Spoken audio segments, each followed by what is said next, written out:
ben, nous terminons par justement une intervention de Serge Barcellini. La réconciliation des mémoires est-elle possible? Alors, Serge Barcellini, est-il besoin de le présenter? Il a des états de service nombreux dans le monde combattant, membre de cabinet ministériel, directeur de cabinet de ministre, directeur général de l'ONAC, et puis, depuis quelques années, contrôleur général des armées, et... Non, un contrôleur général est en deuxième section. Et puis surtout, depuis quelques années, il a donné une impulsion certaine à une association amie, le Souvenir Français. Il y a dans cette salle plusieurs cadres du Souvenir Français. Je salue le général Susini, je salue Laure Thibault, bien entendu, et puis sans doute d'autres. Voilà, mais vous aurez le dernier mot, cher président. À vous la parole. Cher président, merci. Alors je mets les pieds dans le plat, hein, c'est ce que vous vouliez au final, c'est ça, hein. Vous m'avez, si j'ai bien compris, c'est monté en puissance et j'arrive au bout pour vous parler du 60e anniversaire. C'est bien cela? Oui, ça sera plus simple. Du 60e anniversaire. Et donc vous m'avez dit comme sujet, quelle réconciliation en clair mémorielle? Et je vous dirais que lorsqu'on aborde cette question, quelle réconciliation mémorielle, il y a d'abord un axe, quelle réconciliation mémorielle franco-française? Et quelle réconciliation mémorielle franco-algérienne? C'est bien évidemment ces deux axes qu'il faut étudier. Alors, oui, le 60e anniversaire, on vient de l'aborder, c'est le rapport Stora qui l'a ouvert. C'est le rapport Stora qui l'a ouvert, et le rapport Stora, c'est de lui dont je vais commencer par vous parler. Le rapport Stora, c'est 157 pages. 157 pages. Le rapport Stora, c'est 157 pages avec deux axes très clairs dans le rapport Stora. Le premier axe, c'est en effet une tentative de réconciliation franco-algérienne. C'est le premier axe du rapport Stora. Le rapport Stora, c'est d'abord fait pour la réconciliation franco-algérienne. Et le deuxième axe, c'est en fait l'insertion de la guerre d'Algérie dans la colonisation. En clair, c'est honte à la colonisation et la guerre d'Algérie ne devient qu'un aspect de la colonisation. Car je vous rappelle que dans la lettre de mission, quelque part, qu'avait reçue Benjamin Stora, c'était aussi de faire une histoire de la colonisation, et par là même de la décolonisation. Donc il faut bien comprendre que ce rapport Stora, c'est ça, ces deux axes. Le reste ne rentre qu'à l'intérieur de ces deux axes. Si on n'a pas compris ça, on n'a pas compris la politique qui va être mise en place derrière. Et dans le rapport Stora, pour moi, il y a un moment étonnant. C'est celui-là qui m'intéresse le plus, et c'est celui qu'on a dénoncé au Souvenir Français. C'est dans les 157 pages, l'absence totale de référence au terme « mort pour la France ». Ah, c'est quand même quelque chose. J'imagine autour ici, vous savez qu'une guerre, ça fait des morts. Et ce qui fait la force de l'héroïsation, c'est qu'on donne le terme de mort pour la France à celui qui a bien combattu pour la France. Les OPEX d'aujourd'hui, c'est à peu près 600 morts pour la France qu'on a accordés. C'est pas rien le terme de mort pour la France, parce que ça donne une légitimité à la mort. Avant, on mourait pour qui? C'est une vraie question. On mourait pour Napoléon Ier ou on mourait pour Louis XIV. Et le tournant, on le connaît, le tournant c'est à partir de 1870 qu'on cherche pourquoi on va mourir. Et on va mourir pour la patrie et pour la France. Dans le rapport Stora, 157 pages, il y a 3 références au mot « mort pour la France ». Il y en a 2, c'est des citations de Chirac, parce que Chirac, lui, il employait la citation « mort pour la France » chez Chirac, c'est très souvent, il n'y a pas de problème. 2 citations de Chirac, ce n'est pas des citations de Stora, et une citation qui vaut son pesant d'or. Lorsque Stora emploie le mot « mort pour la France », c'est quand il parle des tombes des combattants algériens morts pour la France. Parce qu'il va faire une proposition là-dessus. Il va faire une proposition dans ce rapport. Alors, pour moi, ça montre bien quelque chose. Ce reportage vous est proposé par Acto Consulting, entreprise spécialisée dans la transformation digitale en Europe de l'Ouest et en Afrique centrale. Nos services, conseil et intégration Customer Experience, conseil et mise en place de vos programmes de carte de fidélité, outsourcing informatique. Retrouvez-nous au 15 rue des Halles, 75 001 Paris, sur www.acto-consulting.com, sur contact@acto-consulting.com et au 003 37 83 98 7422. Acto Consulting. Ça montre que c'est là qu'il faut bien réfléchir sur ce qu'est aujourd'hui la mémoire de la guerre d'Algérie. Pour moi, la mémoire de la guerre d'Algérie, c'est en 3 temps. Moi, j'emploie souvent j'essaie toujours de m'y retrouver à peu près sur le long terme. En 60 ans, c'est en 3 temps, la mémoire de la guerre d'Algérie. Le premier temps, c'est une guerre, on a dit, sans nom. Vous savez, c'est un terme qu'on a souvent employé. En gros, qu'est-ce que ça veut dire une guerre sans nom? Mais moi, je vais vous le dire, c'est très simple. Lorsqu'en 1955, on fait les premiers textes pour les soldats qui se battent en Algérie, ce qu'il faut quand même faut bien faire des textes pour dire à quoi ils ont droit. On fait aucune référence au mot mort pour la France, mais on ouvre l'article, on dit un soldat qui va tomber en guerre, mais pendant l'Algérie, on ne parle pas de guerre, bien évidemment, il va avoir droit à la référence 155 ou je ne sais plus quoi, parce que je n'ai pas regardé le terme exact. En fait, c'est l'article qui ouvre le droit à la mention mort pour la France. C'est-à-dire que dans cette guerre cachée, dans ces premiers temps de la guerre cachée, de la guerre d'Algérie, le terme de mort pour la France, on ne le sort pas. Vous savez à quel point ça va? Ça va que de nombreuses tombes, aujourd'hui, de combattants de la guerre d'Algérie, grosso modo, il ne faut pas ouvrir la discussion, mais sur les 25 000 tombes à peu près de combattants de la guerre d'Algérie, qui ont tous été restitués aux familles. Vous savez aussi c'est, puisque c'était une guerre qu'on ne voulait pas annoncer, puisque c'était une guerre qu'on cachait, qu'on n'a pas ouvert les nécropoles nationales pour les combattants d'Algérie. Il n'y a pas de combattants d'Algérie en nécropole nationale. Alors j'ai peur que quelqu'un me dise si mais on va y arriver. Il n'y a pas de combattants d'Algérie dans les nécropoles nationales. Nous avons restitué systématiquement les corps des combattants d'Algérie à leurs familles. Et la majorité des tombes, il n'y a pas marqué mort pour la France. Ce qui est comme problème aujourd'hui. C'est-à-dire que vous êtes dans un cimetière communal, il y a une tombe dans laquelle il y a un mort pour la France de la guerre d'Algérie, c'est pas marqué dessus, la tombe disparaît encore plus vite que si c'était marqué dessus, excusez-moi. Donc, c'est une première effort. Une guerre qu'on a dit une guerre sans nom, une guerre cachée, une guerre oubliée, qui, jusque dans les années 1970, grosso modo, c'est quand même long, hein, 62, 74 à peu près. Le tournant, et il est totalement oublié dans le rapport Stora, parce que ça n'intéresse pas. C'est le deuxième temps qui arrive. Le deuxième temps, c'est un temps giscardien. Alors, je sais qu'on oublie beaucoup Giscardien, vous avez tous parlé de tout, sauf de Giscard tout à l'heure. Tiens, en fait, on a droit à Chirac, de Mitterrand, je ne sais pas combien de fois, on a de Sarkozy, de Macron. Hé, Giscard! Ah, vous avez parlé de Giscard, j'allais dire. C'est pourquoi je vous dis ça. Parce que figurez-vous que le grand tournant, il est sous Giscard. C'est en 1974 qu'on reconnaît la carte du combattant pour les anciens d'Algérie. Ça a l'air de rien, mais en reconnaissant la carte du combattant pour les anciens d'Algérie, on est obligé de reconnaître la mention mort pour la France derrière. On est obligé de faire sortir les combattants. Et c'est Giscard qui préside la cérémonie d'inhumation du soldat inconnu de la guerre d'Algérie à Notre-Dame de Lorette. C'est là qu'on sort cette histoire. Et donc, ce deuxième temps, c'est l'apparition dans ce temps 2 de ce que j'appelle, n'est-ce pas, la reconnaissance de la guerre d'Algérie, qui arrive, qui monte en puissance entre 74, tout à fait intéressant, entre 74 et 1999. 1999, c'est au moment où la loi va reconnaître le terme de guerre d'Algérie véritablement. En 1999, alors il faut que je vous donne des explications, moi j'étais aux affaires, alors là au moins je sais ce qui s'est passé. Jusqu'en 1999, on n'inscrit pas le terme guerre d'Algérie, en particulier sur les pensions de retraite et sur les pensions de blessures. Et c'est simplement en 1999 qu'on va reconnaître la guerre d'Algérie.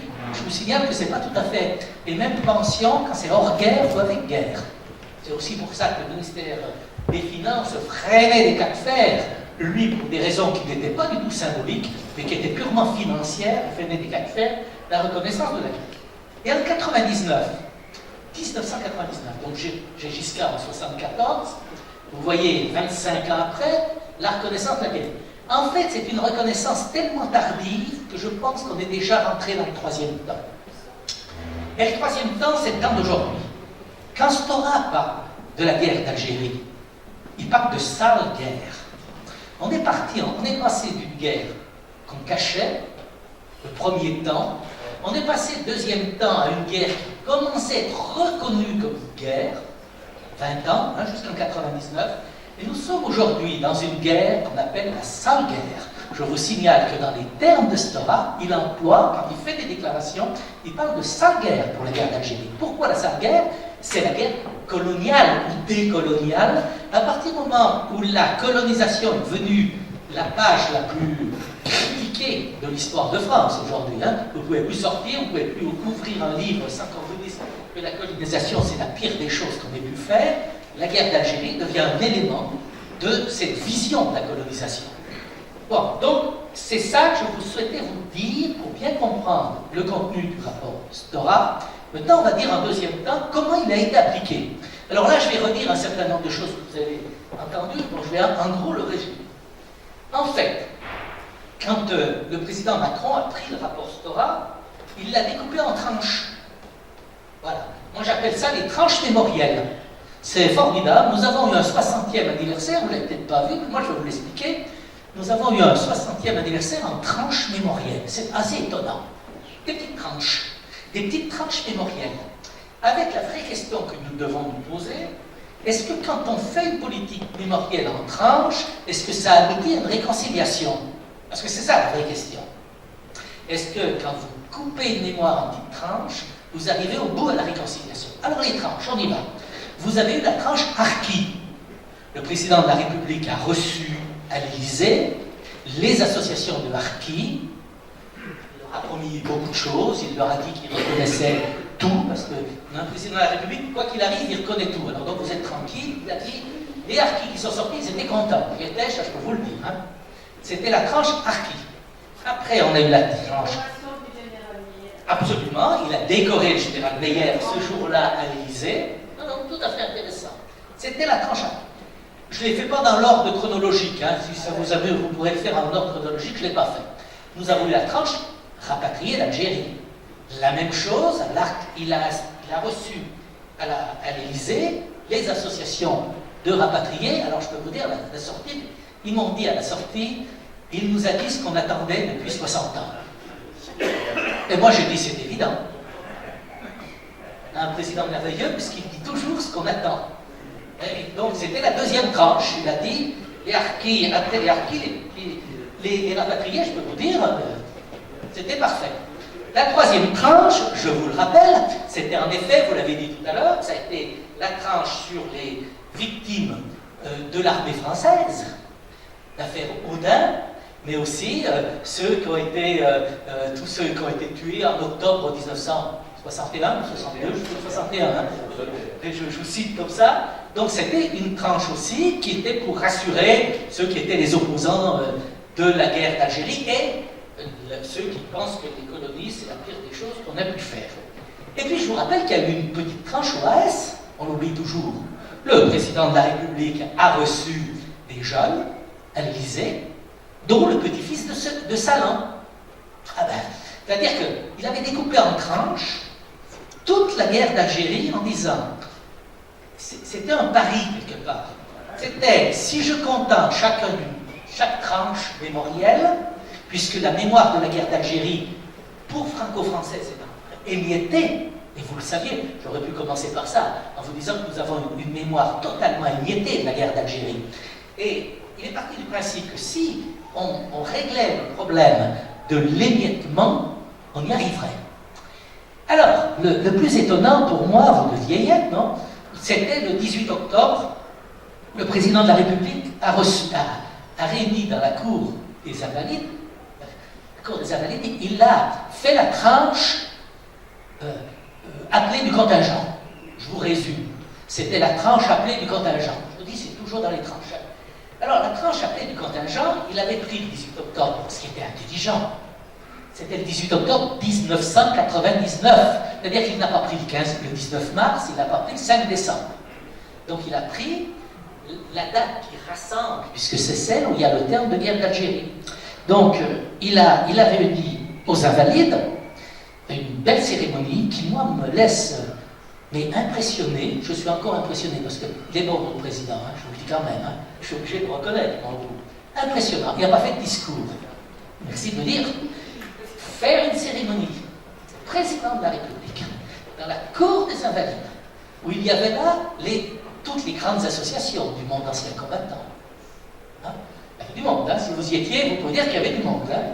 Il a décoré une tapée d'anciens combattants, je ne vous le raconte pas, hein? Interminable, merci de le dire, pas de discours. Ce qui fait qu'il avait fait une parole pour les harkis, une parole pour les rapatriés, une parole pour l'OAS, une parole pour etc. Il n'y a pas eu de parole pour les appeler du contingent. C'était quand même intéressant, je me suis dit, on est vraiment dans un axe où c'est plus une guerre. Comprenez bien ce que ça veut dire. Aujourd'hui, la guerre d'Algérie, c'est une guerre qu'on cache. On est revenu à l'origine d'une guerre qu'on ne réaffiche pas. C'est une sale guerre, et les sales guerres, on essaie de ne pas trop en parler, et c'est exactement ce qui se passe. Ça, la question à partir de là, c'est est-ce que les tranches suffisent pour faire un gâteau? Je me pose la question. Moi, j'en doute un peu. Je pense que chacun de ceux qui ont été les acteurs de la guerre d'Algérie, et donc qui sont quelque part acteurs de la mémoire de la guerre d'Algérie, chacun est retourné assez content de ce 60e anniversaire, et comme je le pense, quand on fera les analyses. Les combattants, ils ont eu une tapée de 160 décorations, donc c'était parfait, hein, je hurlais intérieurement, et je me disais, hop, ils ont eu 160 décorations, j'étais pas le seul à hurler, vous voyez, hein. Et je me dis, est-ce que ça suffit pour réunir une mémoire nationale? C'est une question que je me pose. C'est une question qui doit être posée. Je vais revenir sur le 60e anniversaire, mais c'est peut-être trop tôt. Je suis aussi d'accord avec vous là-dessus. Ça va être ma conclusion, vous allez comprendre. Alors, le deuxième axe, c'est le problème de la réconciliation franco-algérienne. Donc, franco-française, premier axe, c'est ce qui a fait 80% des activités du président de la République à partir du rapport Stora. Et puis le deuxième axe, c'est le franco-algérien. Alors, le franco-algérien, on a bien vu les zigzags, parce que c'est compliqué, le franco-algérien. Je ne vais pas revenir sur tout ce que vous avez dit. Vous l'avez dit. Et le problème quand on fait des commémorations, bilatérales, quand on étudie tout ce qui est l'histoire de nos rapprochements mémoriels ou de nos retournements mémoriels, la mémoire, c'est toujours un outil. C'est toujours un outil. La mémoire à l'échelon national, ça rassemble, ça doit unifier. La mémoire, quand on l'utilise entre deux pays, c'est essentiellement un outil pour autre chose. Je tiens à vous le redire. C'est un outil pour autre chose. Pour vous embêter jusqu'au bout, je vous rappellerai qu'en 1935, Laval est allé négocier avec Mussolini. Il avait dit, oh, on va faire une politique de mémoire sur 1915. Je suis bon quand je vous le dis, 1915. Et Laval s'était dit, il faut à tout prix empêcher Mussolini d'aller du côté d'Hitler. Donc il avait utilisé la mémoire, pour recoller les morceaux. Quand on va aux États-Unis, je vous rappelle que Macron, dernièrement aux États-Unis, qu'est-ce qu'il a fait? Une grande cérémonie à Arlington. La mémoire, en relation bilatérale, c'est toujours un outil, c'est pas une fin en soi, c'est un outil. Et le président de la République, faire un outil, c'est compliqué avec l'Algérie. Pourquoi c'est compliqué? Parce que je pense que vous l'avez déjà dit tout à l'heure. C'est compliqué parce qu'il y a des intérêts économiques en jeu. Le gaz.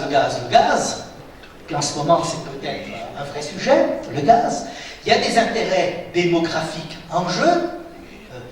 Venir, pas venir, pouvoir venir en France, pas venir en France, etc. Il y a des intérêts culturels en jeu. Parle-t-on encore français, hein? Vous l'avez suffisamment dit tout à l'heure. Quelle est la place aujourd'hui de la culture française? Donc, quand vous êtes un président de la République, que vous voulez utiliser la mémoire comme levier pour les autres politiques, c'est excessivement compliqué. C'est excessivement compliqué, ce qui explique que pour ce 60e anniversaire, on a bien vu qu'on a un président de la République qui n'est pas clair, qui n'est pas clair. Alors une fois, il les accuse d'avoir une rente mémorielle, ce qui est entre nous totalement vrai. Ils ont une rente mémorielle là-dessus, hein. Ils s'en servent, je vous dis un petit mot encore là-dessus. Et puis une autre fois, il va dire qu'il va créer une grande commission franco-algérienne d'universitaires. J'en ai une peur totale, je vous le dis quand même, j'ai une peur énorme de ce qu'est la dernière annonce, c'est-à-dire de faire une commission d'historiens franco-algériens. Croyez-moi, je redoute. Je redoute, je vous le dis comme je le pense. Hein. C'est la dernière annonce qui a été faite, hein, je vous le rappelle. Hein.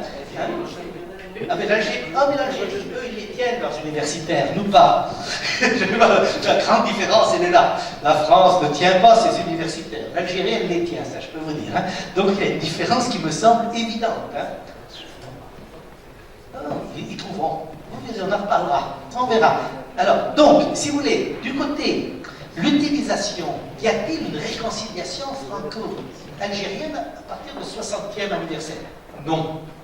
Non, parce que la mémoire n'est qu'un outil. Et face à cet outil, il y a tellement de choses qui viennent compliquer l'outil.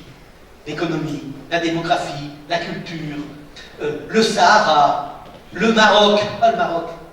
Je ne vous raconte pas, en ce moment, les Marocains ne nous aiment plus. Hein. Et pour cause, parce qu'on a plutôt fait le lien avec l'Algérie pour l'économie plutôt qu'avec le Maroc, etc.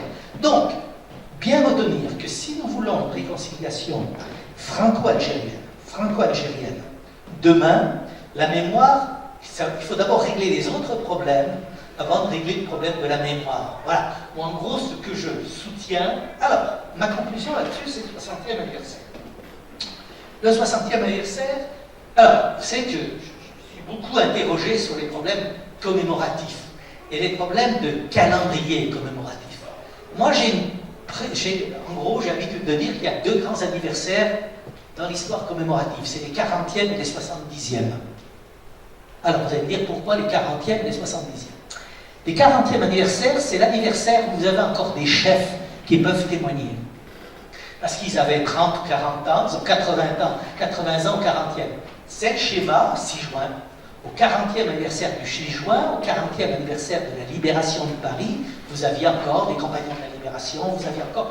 Parce que 40 ans après, le chef, entre guillemets, il a 40, 45 ans, ou 40 ans au moment des faits. Donc il a 80 ou 85 ans au 40e anniversaire.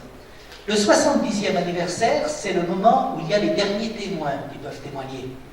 Il avait 20 ans, ils ont 90 ans, aujourd'hui par la longévité de la vie, 40e, 70e anniversaire.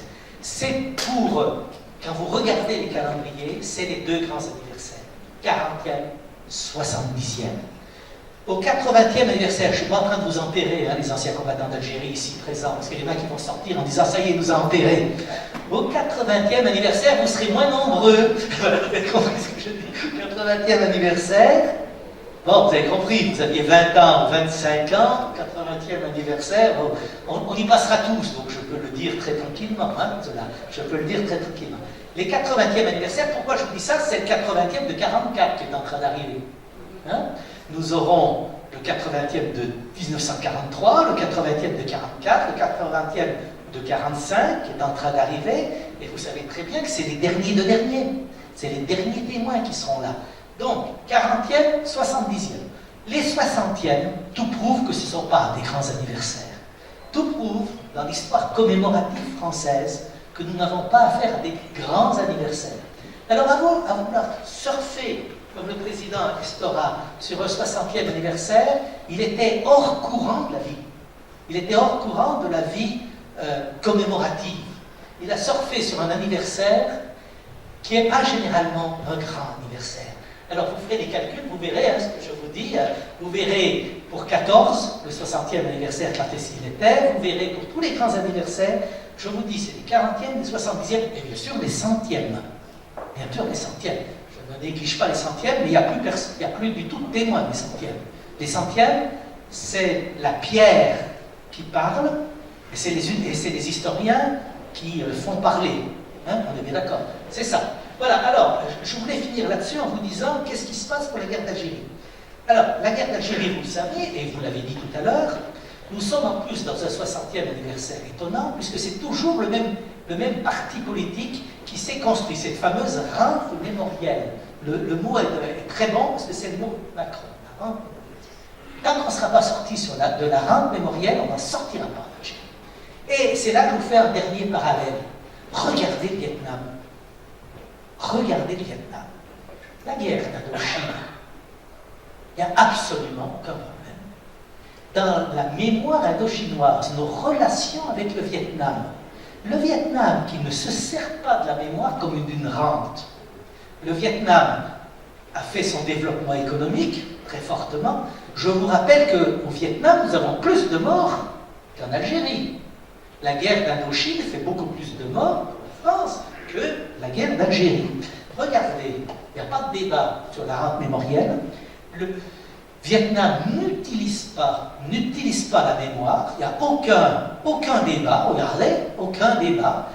J'ose à peine vous dire, même avec les Américains, le Vietnam a fait le choix total d'un grand développement économique, alors que l'Algérie n'a pas fait le choix d'un développement économique. On a largement le problème, et tant qu'on ne sera pas sorti de cela, je ne vois pas comment on pourra faire une réconciliation mémorielle franco-algérienne.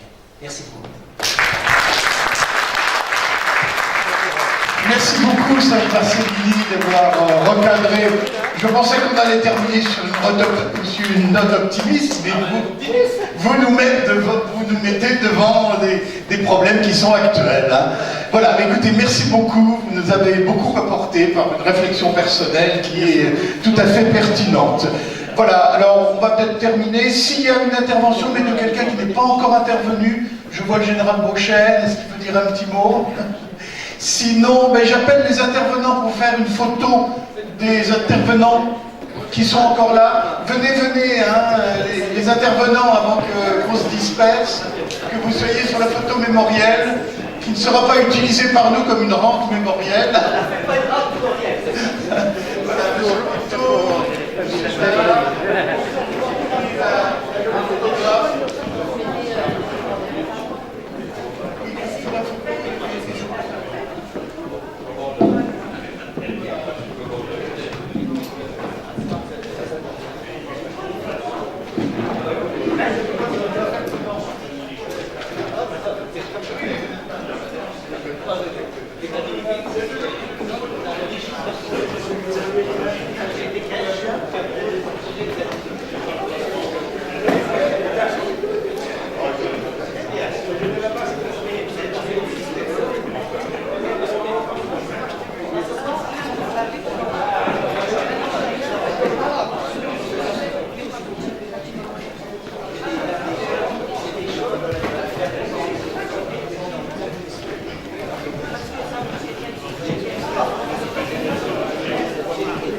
Président Barcellini, vous êtes appelé pour la photo. Voilà. L'histoire du colloque ne sera pas sans vous.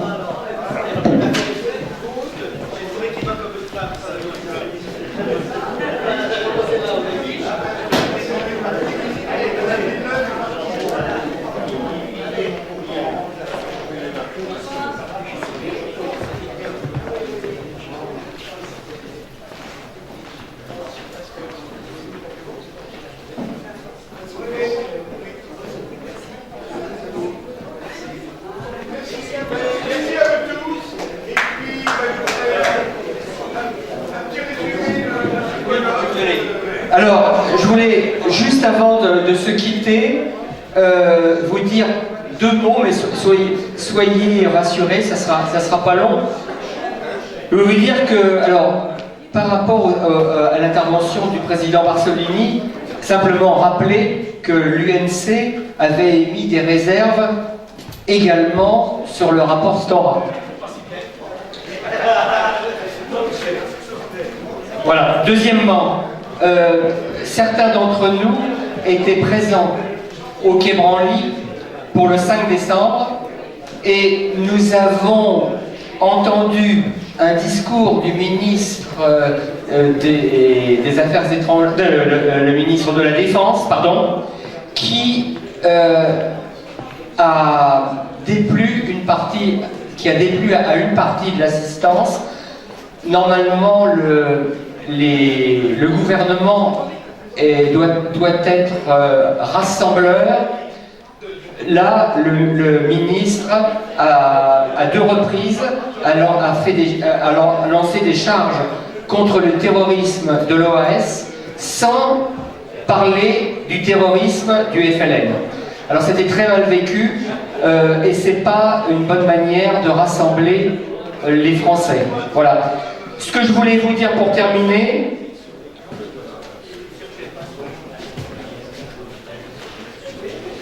ah bon, alors Monsieur Saboureau me dit que ce discours a laissé des traces et qu'il y a une rencontre qui est prévue avec des excuses. Donc, qui vivra verra. Voilà. Alors, c'était le premier colloque organisé par l'UNC.